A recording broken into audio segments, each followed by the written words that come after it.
Hi there! Welcome to my YouTube channel. This is Essays! So, meron ditong nag-request sa akin. Kanina ko lang nabasa. So, ang pangalan niya is Einstein or Einstein. Yata ang basa dito. With the spelling of X. Ang sabi niya kanina, "Hi! Can you post 31 to last kabanata? Thank you!" This is Costa Leona, number 13, after the chains. So, let's go. Yes, of course. So, Kabanata 31. Annulment. I stared at the Aston Martin parked on the basement parking. Kabababa ko lang sa tawag ko kay kuya. Marami pa raw siyang gagawin at nasira iyong lumang sasakyan ko, kaya iyan na lang ang pinadala niya. It would have been easier to buy a new car at this point. Pero, kung nandito na ang Aston Martin at kailangan ko na to, wala na akong magagawa kundi magtiis na lang. This may be Oriel's gift, but it's been a long time and it's under my name now. Kaya, okay lang siguro. Hindi naman ibig sabihin na kapag Aston Martin na ganitong modelo, automatic ko nang sa kanya, hindi ba? Bahala na nga yan, sabi ko. Oriel's lips pursed as he watched me annoyed with the flashy car. Lumakad ako pabalik sa elevator. Sumunod naman siya. I had it maintained all this year so you don't have to worry about it. Unti-unti ko siyang iritadong tiningnan. Alam mo, kaya ang hirap paniwalaan na hindi ikaw ang may pakana sa kasal natin eh. He smirked and held out his hand as if shielding himself. Oh, we're still ates? I told you. Wala rin akong alam na kasal na tayong dalawa. Umilingan ko at tuloy-tuloy na pumasok naman sa cafe na iyon. A man was standing on the doorway. He bowed when he saw me and gave Oriel a laptop when it was the brute's turn to enter. Naupo ako sa isang lamesa at nasa harap ko agad siya. Sabay kaming naglapag ng laptop. So, ano tong ginagawa mo? I'm cooperating for our annulment. Akala ko ba sa Lunes na tayo magpapatuloy kasi sarado ang government offices tapos wala ang lawyer. I'm here, so I just work here instead. I told you, I also want an annulment because I want to marry. I'm not getting any younger, Luciana. I rolled my eyes and entered my password. Imbis na magpatuloy sa pakikipagtalo sa kanya, nag-reply na lang sa emails para sa ilang pang newly hired employee ko at mga kakailanganin sa kumpanya. Doon na ako nag-lunch. Of course, the brute innocently ordered his too. At sabay na nga kaming nag-lunch. Tuwing nagkakatinginan kami, natutokso akong makipag-away. Mabuti na lang, inabot naman kami ng ilang oras na tahimik at hindi nakikialam sa isa't isa. My call for Simon went through after my 5th attempt. I wanted to excuse myself but hearing Oriel's call a while ago, patas lang kami kaya hinayaan ko nang sumagot sa harap ni Oriel. Simon! What? Padarag ang sagot niya. About what happened? I don't think you didn't know anything, Luciana. You almost married that man. Imposibleng hindi mo alam na kasal na pala kayo bigla. I see he hasn't come down. Kung sa bagay, isang araw pa lang naman ang lumipas. Nag-usap na kami ni Oriel. Oriel glanced at me. Nagkatingin kami. I rolled my eyes at him. We both agreed to an annulment. Hindi niya rin ba alam? Isa lang yan eh. Tinatago mo sa akin para maloko mo ko o pinipikot ka ng merkadehas na yan. Hindi niya rin daw alam, Simon. I'm saving his ass here. Simon snorted. Pumikit ako at hinilot ang sentido ko. O, baka plano niyong dalawa to? Anong plano? I asked frustratedly. You're both married and you're trying to lure me investing on your business? Kaya ba pangalan mo lang ang gamit ng business para madali lang kung bawiin nyo na? Buti hindi Luciana merkadehas yun. My lips parted. I was so shocked at his accusations. Gusto ko siyang babaan ng tawag. Kung hindi ko lang naalala, nagalit siya at wala namang kinalaman. Ang tagal na nating magkaibigan at alam mong hindi ko magagawa sa iyo yon. We are going to annul our marriage, Simon. Pareho naming hindi alam na kasal kaming dalawa. Titignan pa namin kung paano nangyari ito. Ang tagal na nating magkaibigan kaya hindi ko rin naisip na kaya mong gawin sa akin. Oh, Luciana. Then the line went off. Great. Pumikit ako ng mariin at unti-unting binaba ang cellphone. I need to explore the possibility that I am launching this company alone. May pangalan pa naman si Simon sa documents namin. Gusto kong ayusin ang relasyon namin. Kahit para na lang sa pagkakaibigan at hindi na sa negosyo. I expected his help but it turns out I will need to try to do this alone this time. Hindi ko alam kung kaya ko pero wala akong magagawa kundi subukan. Sana rin maayos naman namin ang pagkakaibigan. Kahit iyon na lang. But it seems like rebuilding our friendship would feel like I am trying to just win him back for the company. Kahit pa sabihin kong hindi naman kailangang tumuloy sa pakikipagsosyo sa akin. Trying to win back your boyfriend, ha? Biglang sulpot ng bariton ng boses ni Uriel. Dumilat ako at tinignan siyang sarkastikong nakatitig din sa laptop niya. Imbis na sagutin siya sa iritasyon ko, hindi ko ginawa. Nagsiselos ka? He glanced at me. Didn't say anything and continued working on his laptop. Mumisi ako lalo. Paano ka makakahanap ng bagong girlfriend yan? Patay na patay ka pa sa akin. Hindi naman ako maghahanap. I'm still married to you. You should stop flirting with your boyfriend. So, kailan ka maghahanap? Kapag anal na tayo? He looked at me. Nagtaas siya ng kilay sa akin.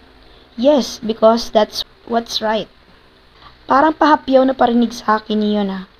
Imbis na mairita, pinagpatuloy ko ang pang-aasar. Pwede naman, Uriel. Wala namang nakakaalam na mag-asawa tayo eh.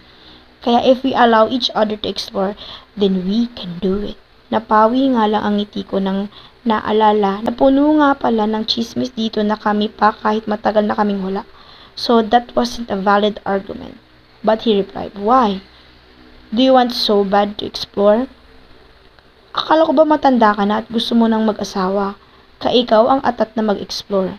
I have plenty of options, so I have no problem with that.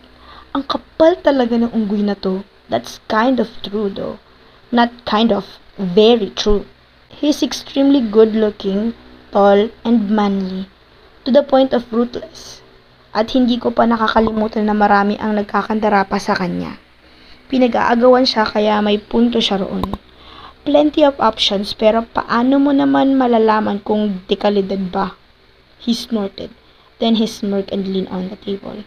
Wanna help me? My smile faded as I watched his menacing face. Hindi pa naman ako marunong pumili, dagdag niya sa malisyosong tono. Kaya nga napili mo si Sian. Sa gabing pipili ka dapat ng mapapangasawa, hindi ba? His menacing smile faded. Napalitan ng seryoso at madilim na ekspresyon. I told you, I didn't choose her. Do you still really believe that? Fine, I'll help you choose. I settled to end the argument because I'd rather him be a little aggressive than serious at this point. Kailan sisimulan? After our annulment, hindi pa ngayon. I'm married, he smirked. Napairap ako habang tinitignan ang ngisi niya. I'll give you that. At least you're actually considering our annulment. He chuckled. Of course, I was forced into this marriage. If I marry someone, I don't want to be forced into an arrangement. Kung makapagsalita siya, parang ako pa ang pumilit sa kanya magpakasal kami. Sumingap ako at sumang-ayon na lang sa kanya. Bumalik na ako sa trabaho. He also resumed on his laptop. Nope, I canceled that. I'm not leaving for Costa Leona. Si Uriel na may katawagang pagkatapos ng ilang sandali. Sumulyap ako sa kanya.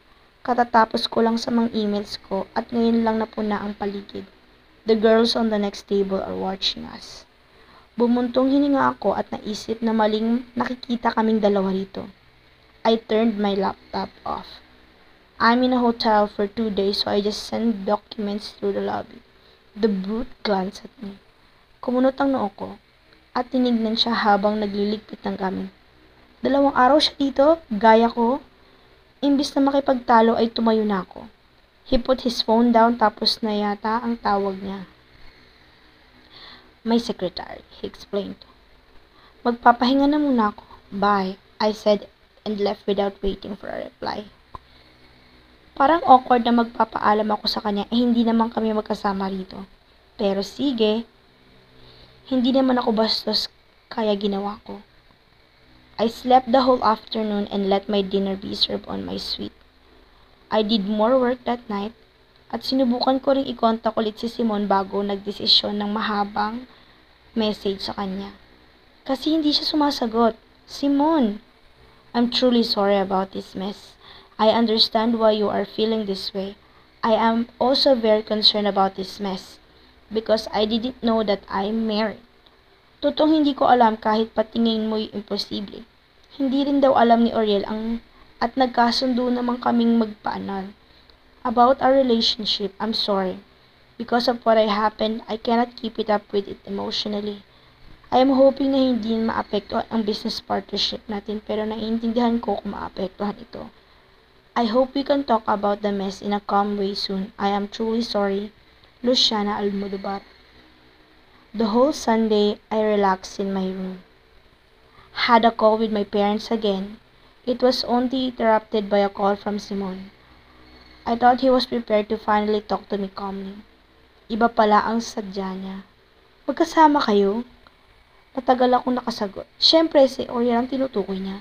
Kahapon, laman kayo ng usap-usapan. Pinapahiya mo ako. I just announced last week that we are together. Now, everyone thinks I am hallucinating or something because you are still with Oriel Mercadejas. Then he dropped the call so hard.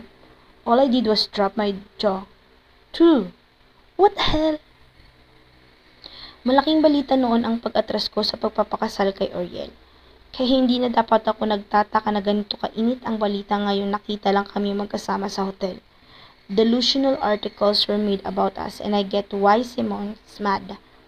He wasn't even tagged as a third party on some of the articles. He was just the delusional friend and business partner.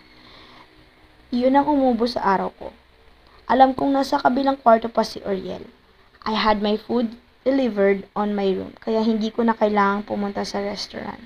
Para hindi na kami makita at ng mga kakilala namin o mga pwedeng dumagdag sa chismis. Kaya sinamantala ko na nasa kabilang room siya. I pushed the doorbell and started knocking. Ang buwisit na to, ayaw ko na sana siyang makita pero alam kong may magagawa naman siya kahit papano sa chismis na kumakalat sa amin.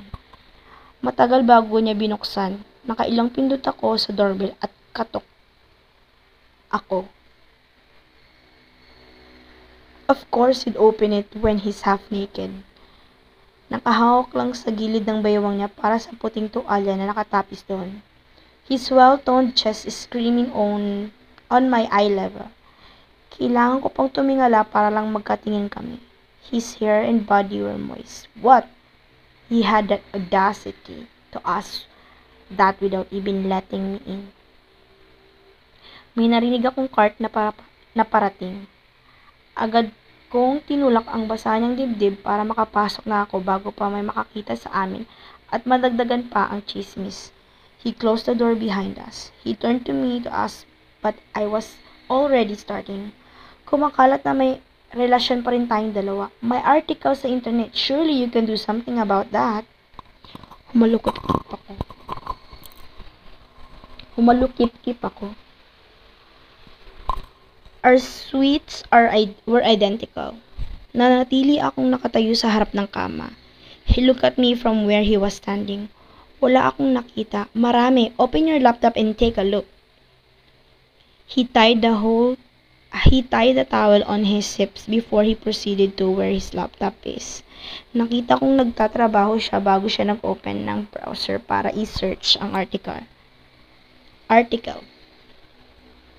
He stared at the screen for a few minutes. I pushed him a bit to type in the article.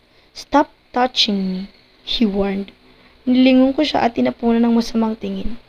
I remember then, he'd always react like this whenever we touch. I smirked and crossed my arm, then faced him. Huwag mong sabihin good boy ka ulit mula nung nag-break tayo. What's wrong with that? Nagtaas siya ng kilay. Iniwan kita sa pangalawang beses. Nagpakamaltreat ka pa rin? Don't fool me, Mercadejas, while I was broken-hearted. I can't find a time to move on from that before engaging in any activity. Hindi ako nakapagsalita. I just narrowed my eyes and tried to look at the parading articles on his laptop. You sound cocky. Bakit? Nagkaroon ka ba ng experience mula nung naghiwalay tayo? Stop asking me about my sex life. And you asking about my sex life is fine. Because yours was always colorful before me. I know only of sex toys. You what, Luciana? Tumaas ang boses niya na kaunti. Umirap ako at tiningnan ang mga articles. I click one.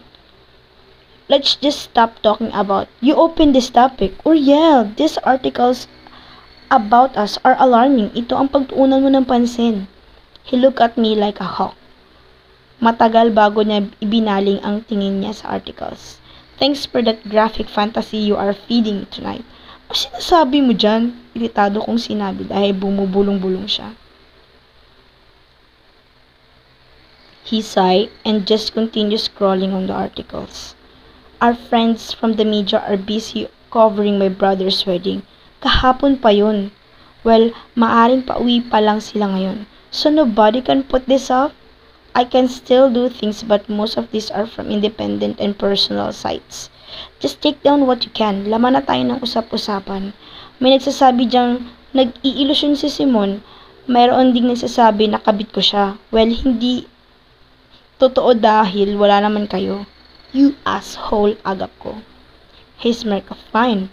I'll call my secretary for this. Pinulot niya ang cellphone niya at nagdadial ng hindi tinatanggal ang tingin sa akin. I sighed and sat on the chair while waiting for his calls to come through. Marami siyang tinawagan para mawala ang iilan sa articles. But he was right when he said that some are from independent and personal sources, kaya hindi na namin makontrol. Maybe you should post someone, sabi ko. Gumalaw ang mga kilay niya at inignora ko para kumuha ng damit. Ngayon pa lang siya magsusuot. He put on his t-shirt. Iniwas ko ang tingin ko na umamba siyang magtanggal ng tuwalya. Like you have a girlfriend of some sort? Tss, you mean lie? Magkaka-girlfriend ka rin naman. Pagkaanal natin. Paano kung hindi yun ang magiging girlfriend ko? I'm not saying you pose a specific girl. Just a riddle or something. You know that I am beyond posting on my accounts, right? Just for now, Uriel. And we're married? Can't you wait when I'll post someone after our annulment? Ngumuso ako.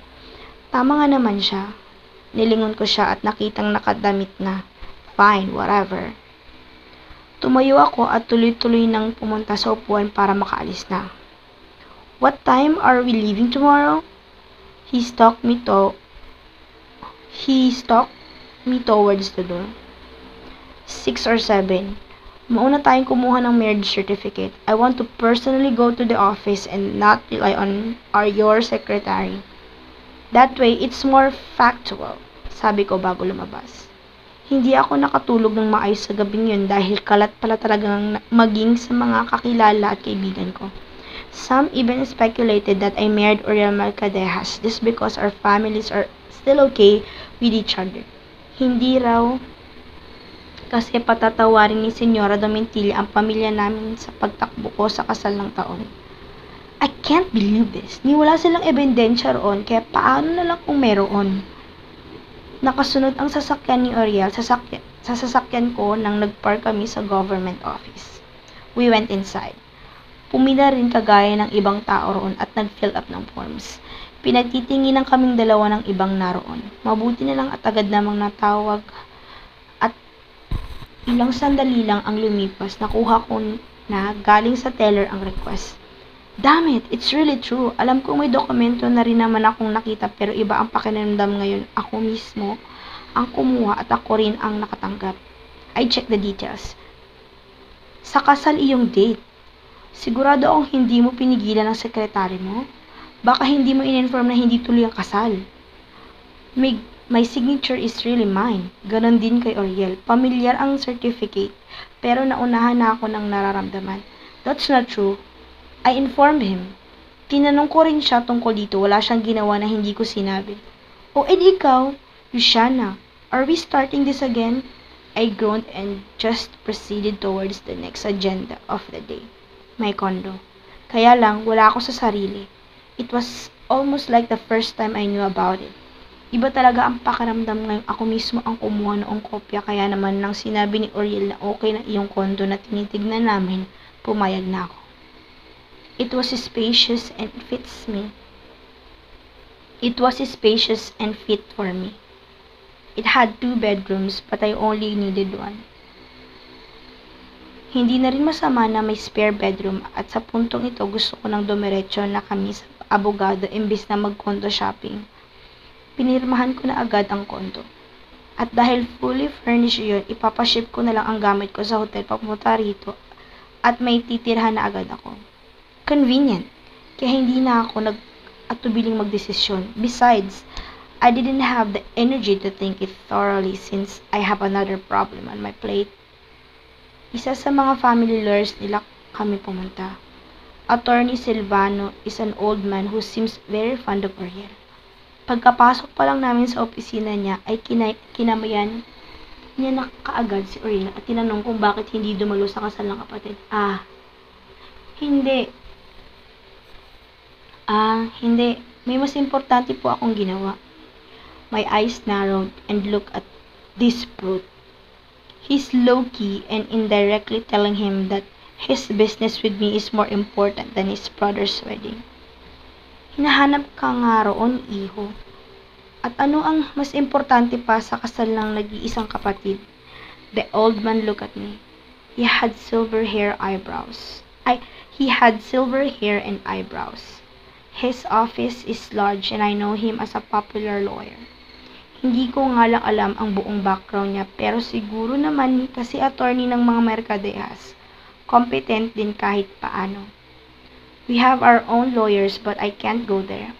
Malalaman ng mga magulang ko ang tungkol dito at ayaw ko nang lumaki pa iyon. We have this problem, attorney, sambit ko. By the way, Luciana Almodovar, attorney. Oriel cut me off. Namilog ng kaunti ang mga mata ng matanda. Your fiancé. Usap-usapan nga rin sa kasal ang tungkol sa inyo. My face seated and my mouth is now at thin line. Ngumusi si Oriel at sumulyap sa akin. She didn't marry me, Attorney Silvano. She called off our wedding, so... Nakitaan ko ng kaunting pagkapahiya ang matanda. Ngumiti ako at nahihiyaring tumango. He seems very respectable that suddenly be assertive. Pasensya na. Iyon kasi ang usap-usapan dahil hinahanap nga ng mga Almodovar sa kasal. He cleared his throat. So, what can I do for you? Oriel put all the documents in front of him. He looked at it thoroughly. Tuwing may nababasang kung ano ay napapatingin siya kay Oriel. Tapos sa akin. Matagal pa bago siya may nasabi. He checked all of its validity first. Akala ko ba hindi kayo kasal? He asked. Iyon nga po, I asserted impatiently. I didn't marry him but we found out that we are. May documents na nagpapatunay kaya hindi namin alam kung paano nangyari ito. Paano nangyari ito? The old man asked. He was confused as well.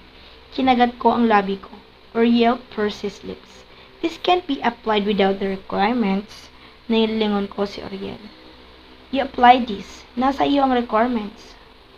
He glared at me. Before he can say anything, the attorney mentioned.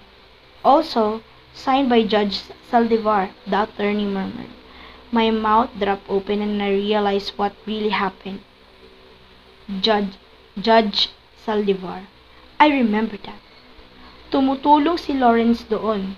At naalala ko, kaya pamilyar sa akin ang certificate dahil ito yata ang pinirmahan namin noon sa bangin. Siguro ay naisip na rin ni Aurelio. I think I know how all of this happened, he said. Ibig ba nitong sabihin, pinasa ni Lawrence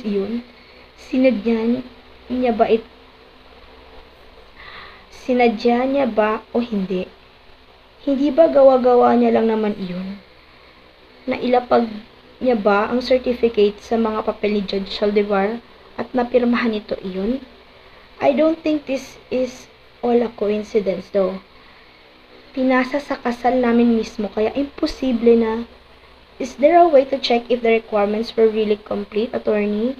Nagmamadali kong sinabi pagkatapos na kwento ni Ariel sa matanda ang tungkol sa kasal-kasalan namin sa bangin at na si Lawrence ay nagtatrabaho noon kay Judge Saldivar. If this is filed, that means you have the requirements, sagot nito. Pero baka lang po may pagkakamali. Baka po kunwari na pirmahan lang ng judge at ay pasama. Pero ang totoo, hindi talaga nagkaroon ng verification sa requirements namin. The attorney shook his head as he looked at the documents. I can ask my secretary to look into that. He excused himself for that. Nilingon ko si Ariel. You did this, he groaned. I said I didn't. If I did this, I won't let you come here and try to file for an annulment. You manipulative son of a bitch, I hissed. His eyes slightly looked at me from head to foot with indulgence and worry. His lip parted. Ginawa mo to.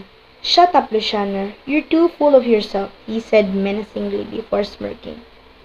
My lips parted with shock. Nakabalik na si attorney kaya tumigil muna kami sa bangayan. My staff is verifying it. In the meantime, what do you two really want? I want an annulment. Mabilis kong sagot. Nagulat siya pero saglit lang. Tumingin siya kay Ariel. Normally, I would suggest marriage counseling first, but since it seems like you two didn't know and didn't mean to marry each other, then I have options for you. The law here doesn't support divorce. We only have limited options.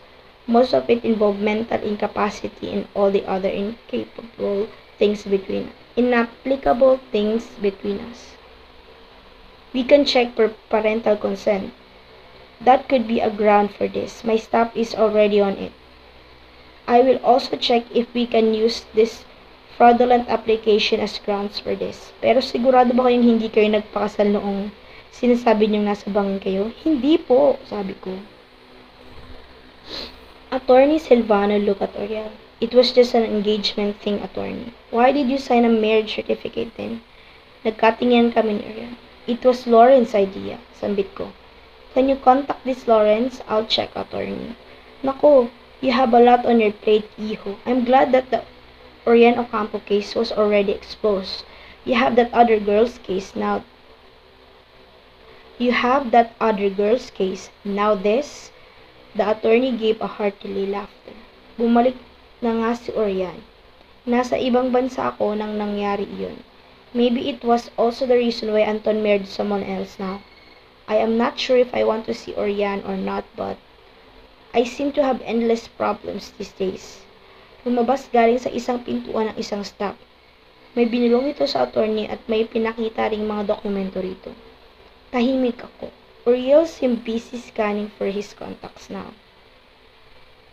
The attorney signed and looked at me.